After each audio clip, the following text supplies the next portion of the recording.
அகமதாபாத் பகுதியில் ஏற்பட்ட விமான விபத்தில் உயிரிழந்தவர்களுக்கு பள்ளி குழந்தைகள் மெழுகுவர்த்தி ஏந்தி அஞ்சலி செலுத்திய சம்பவம் பெரும் நிகழ்ச்சியை ஏற்படுத்தியுள்ளது.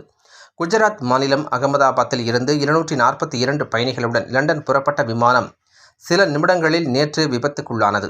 அகமதாபாத் விமான நிலையம் அருகே உள்ள தனியார் மருத்துவக் கல்லூரி விடுதியின் பகுதியில் விமானம் விழுந்து நொறுங்கி தீப்பற்றியது. ஏர் இந்தியா போயிங் 787-8 என்ற விமானத்தில் பயணிகள் மற்றும் விமான பணியாளர்கள் என 242 பேரில் 241 பேர் பரிதாபமாக சம்பவ இடத்திலேயே உயிரிழந்தனர். இந்த நிலையில் உயிரிழந்தவர்களின் ஆத்மா சாந்தியடைய வேண்டும் என்பதற்காக கோவை மணியக்காரன்பாளையம் பகுதியில் உள்ள கேம்போர்ட் பள்ளி குழந்தைகள் மெழுகுவர்த்தி ஏந்தி அஞ்சலி செலுத்தினர்.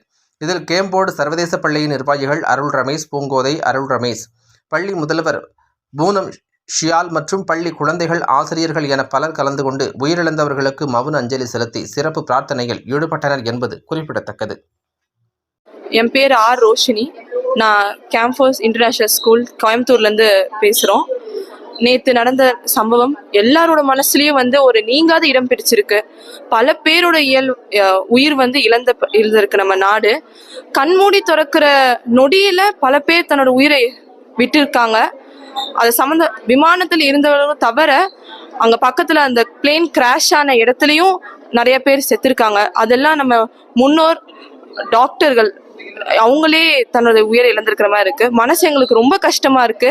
இது ஒரு எதிர்பார்க்காத சம்பவம். கொஞ்சம் வலியா தான் இருக்கு.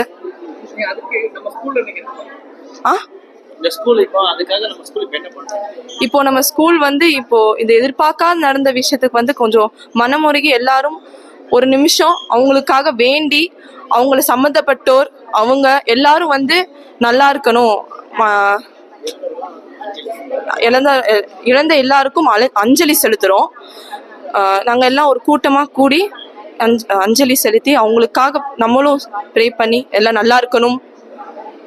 ஏதோ ஒரு விளைவுகள் இல்லாமல் உயிர் பிழைச்சி வந்தவங்க அவங்க மன வேதனைகள் எந்த அளவுக்கு அவங்க இருக்கும், அந்த வேதனைகள் கடந்து அவங்க எப்படி வாழ்க்கையில இனிமேல் வாழணும் அப்படிங்கிறத நினச்சி நம்ம அஞ்சலி செலுத்துகிறோம்.